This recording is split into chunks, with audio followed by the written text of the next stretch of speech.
Selamat malam, saya Dr. Firman Chandra, saya advokat, pengacara, dan pengajar di Magister Ilmu Hukum Unma Banten terkait dengan sebuah karya cipta.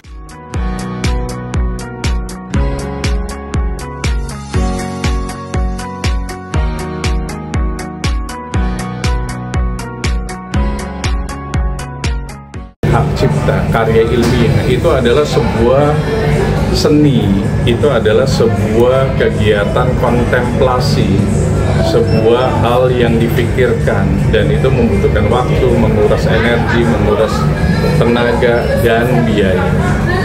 Makanya di Indonesia sudah meratifikasi yang namanya copyright atau intellectual copyright. Jadi dirjennya pun, Direktorat Jenderalnya pun sudah ada di Kementerian Hukum dan HAM, namanya Dirjen Hak Kekayaan Intelektual. Jadi siapapun boleh mendaftarkan, mau dia penyanyi, mau dia perusahaan, mau merek, dan lain-lain.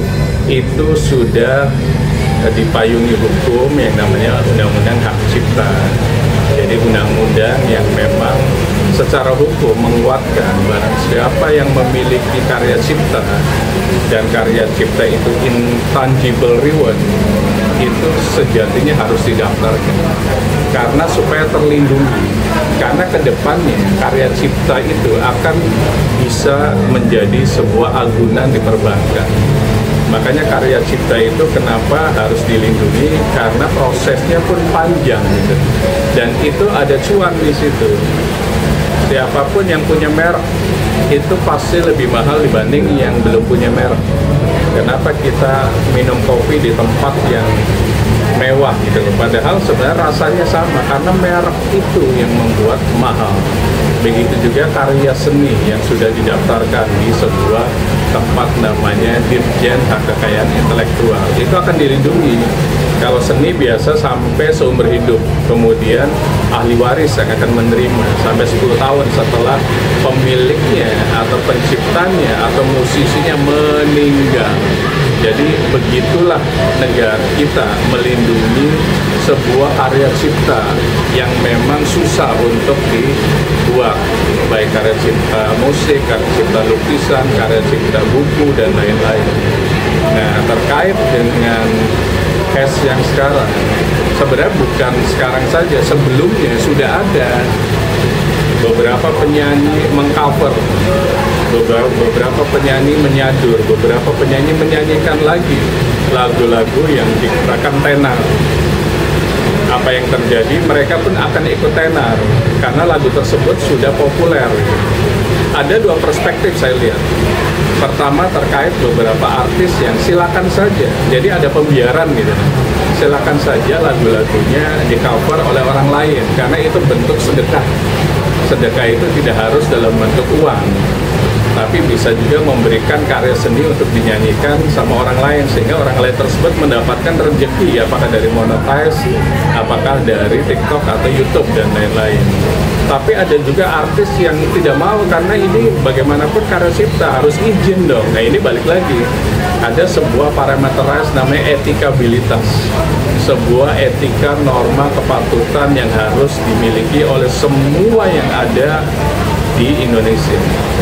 Kemudian konteksnya penyanyi, barang siapa penyanyi yang sadur mengcover lagu-lagu dari orang lain dan itu sudah terdaftar di Dirjen HKI, sepatutnya izin terlebih dahulu, karena apa? Dia pun menciptakan ini butuh waktu, tenaga, dan pemikiran. Jadi etikanya di situ, izin boleh nggak dipakai untuk begini-begini, acara ini itu, dan itu sudah normatif yang harus dilakukan. Kemudian, kok ada yang tidak melaporkan? Nah, kalau ketemu dengan artis yang pembiaran, itu alhamdulillah artinya tidak mungkin ada sebuah tuntutan. Tapi ada beberapa artis kita, musisi kita, mengatakan, ya berbagi rezeki dong, harus izin dulu dong, monetize-nya berapa, bagi dong, gitu. Nah, itu kita nggak salahkan, karena mereka memiliki hak tersebut sampai ahli waris, ya, kalaupun musisi tersebut meninggal, ahli warisnya akan mendapatkan rezeki dari penyadur tersebut atau pengcover tersebut, gitu loh. Itu hal yang wajar, gitu loh. Nah, payung hukum kita itu sudah ada undang-undang hak cipta. Di sana barang siapa yang menyadur, barang siapa yang memplagiat, barang siapa yang plagiarisme akan ada ancaman hukuman, penjara dan denda. Memang penjaranya nggak lama, sekitar 4 tahun, dan dendanya 1 miliar. Tapi di luar konteks itu, semestinya para artis baru, penyanyi, kalau bisa izin dulu, itu etikanya di sana, agar tidak ada lagi perdebatan gitu lah. Nah, ini dugaan saya terkait dengan yang sudah menjadi LP. Mungkin pelapor tersebut sudah melakukan upaya non litigasi tapi tidak diindahkan. Contoh misalnya sudah menelpon, sudah menghubungi, mengajak bertemu, bahkan sudah melewati jalur pihak lain. Tolong hubungi si A dong, itu kan lagu saya, ketemu dengan saya dong. Mungkin awalnya hanya itu, minta izin tanpa ada embel-embel berbagi rezeki mungkin. Tapi karena sudah dilakukan itu, menghindar, disomasi pun menghindar. Nah, disomasi ada kalimat if then else. Bila Anda mengindahkan, maka kami akan melakukan upaya hukum, misalnya pidana ataupun perdata. Nah, itu kayaknya sudah mentok di situ. Akhirnya si pelapor membuat LP yang menurut beberapa perspektif orang terlalu berlebihan aja juga. Tapi kalau menurut kami sebagai orang hukum, hal yang wajar. Karya cipta dimiliki, diciptakan dengan waktu yang panjang, pendalaman, merenung, dan lain-lain, tiba-tiba tanpa izin dipakai oleh orang lain. Jadi wajar LP tersebut. Namun kita, negara kita masih menganut yang namanya restoratif justice. Artinya pelapor dan terlapor masih bisa melakukan mediasi. Lakukan itu, apapun yang jadi kesepakatan, bikin kesepakatan bersama. Pihak pertama, pihak kedua. Terlepas misalnya yang nyuruh menyanyikan itu adalah manajernya dan lain-lain. Karena pasti pasalnya ada pasal 55 turut serta. Nah, itu yang ada di hukum kita. Tapi soal nggak sih, Bang, karena kan dia nyanyinya itu udah lama sebelum dia mengenakan hijab gitu. Terus nyanyinya juga di studio TV swasta. TV swasta. Dan di-upload di YouTube. Di-upload di YouTube itu bukan YouTube-nya pribadi, bukan tapi pihak orang Lesti, lain gitu. tapi orang lain, Bang, kayak saya ngefans nih sama dia terus saya upload. Gitu. Di kita itu melihatnya adalah ke belakang. Artinya pada saat ada alat buktinya yang bisa di capture, itu sebagai alat bukti. Mau 5 tahun yang lalu itu belum daluarsa. Jadi dasar pidana kita ada namanya daluarsa. Kalau penggelapan itu harus 12 tahun sebelum masih boleh. Kalau misalnya 2025 berarti 2018, kira-kira begitu, atau 2008 itu masih boleh.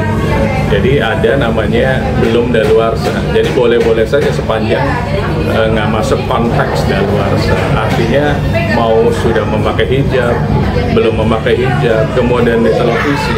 Saya meyakini LP-nya pun ada turut sertanya. Jadi penyanyi sebagai terlapor utama, turut terlapornya mungkin media televisinya, media lainnya, atau manajernya, itu sah-sah saja. Namun kalau saya lihat ini bukan hal yang keras kok, artinya masih ada upaya yang kita sebut mediasi tadi, perdamaian. Kalau menurut saya karena sudah ada LP, datangi saja supaya apa, LP ini tidak lanjut menjadi tahap 2. Tahap 2 kemana? Ke tersangka gitu lah, lebih baik ketemu maunya apa. Mungkin bisa jadi bukan masalah uang tapi pride, harga diri gitu. Kok karya saya dipakai begitu saja, minta maaf dong, mungkin bahasanya itu. Jadi bukan lulu berbagi rezeki ini, bisa jadi masalah harga diri terkoyak gitu loh, kok tidak ada izin ya. Nah, itu yang harus dilakukan oleh terlapor.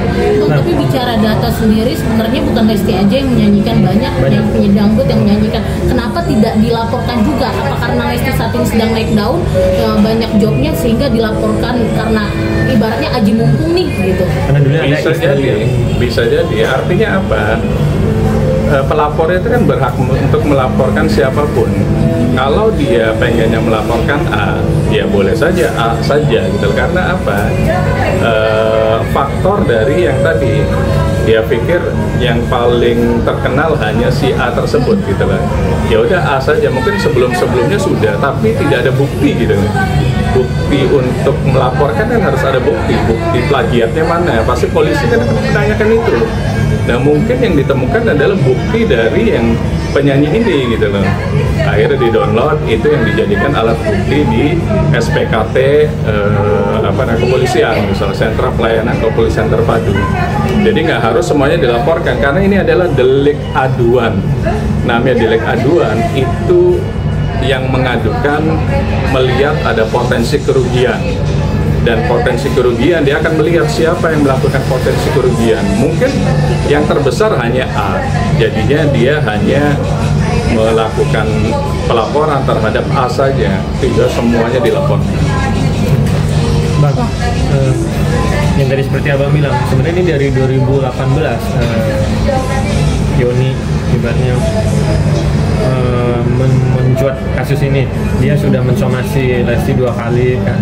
Pertama sudah kirim ke surat ke rumahnya tapi diterima asistennya tidak dipublis. Yang kedua sudah kirim surat somasi lagi, kirim ke rumahnya lewat asisten pribadi, asisten rumah tangganya, tidak dipublis juga. Ini akhirnya dia melaporkan. Dan Yoni juga merasa yang tadi seperti aku bilang, hak ibaratnya pride-nya dia saat Lesti upload seseorang upload ke YouTube, dia mengcover tidak mencantumkan nama Yoni Dores. Itulah yang membuat Yoni merasa yang seperti Abang bilang harus ada pride. Ini termasuk tidak ini kan netizen mengatakan pansos ini mencari-cari gitu. Iya makanya tadi LP itu adalah titik akhir. Mungkin tadi mediasi tidak ketemu, disomasi pun diindahkan. Akhirnya dilakukan sebuah kegiatan namanya laporan polisi pidana. Dan belum ada gugatan yang namanya perbuatan melawan hukum. Kalau PMH berarti minta ganti rugi itu di situ. Kalau LP saja hanya pemidanaan. Artinya apa? Bahwa dia melihat belum daluarsa kasusnya. Mungkin penyanyi lain udah menyanyikannya di tahun berapa gitu, udah daluarsa di atas 12 tahun misalnya. Kalau ini masih masuk delik pidananya, dan dia alat buktinya mungkin lengkap gitu, terlepas mungkin si A ini terkenal atau enggak, tapi alat buktinya paling lengkap hanya ini. Ya udah, ini untuk efek jerah kepada artis-artis lainnya yang mengcover mungkin lagu-lagu itu. Jadi somasi saya meyakini sudah dilakukan, cuman tidak diindahkan, tidak datang ke pensomasi. Akhirnya dia kesel, ya udah ini masalah harga diri nih, kalau sudah pride harga diri ya udah LP saja. Bang, ini berarti termasuk untuk pembelajaran untuk musisi dan juga komposer atau pencipta lagu nggak sih? Iya. Dengan adanya hal ini? Sangat, artinya apa? Pertama efek jerah, kemudian lihat lagi kalau menurut saya, cari penyanyi-penyanyi yang melakukan pembiaran saja kalau menurut saya. Kan banyak tuh kayak Rhoma Irama, silahkan sedekah saya kok kan. Dalam bentuk lagu saya dinyanyikan dan mereka dapat rezeki, silakan saja.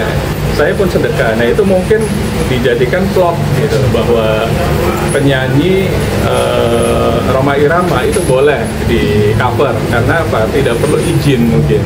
Tapi ada juga penyanyi yang harus izin. Nah kalau harus izin kan mungkin ribet, jadi lebih baik mungkin yang ini, atau mungkin Ariel Noah mungkin.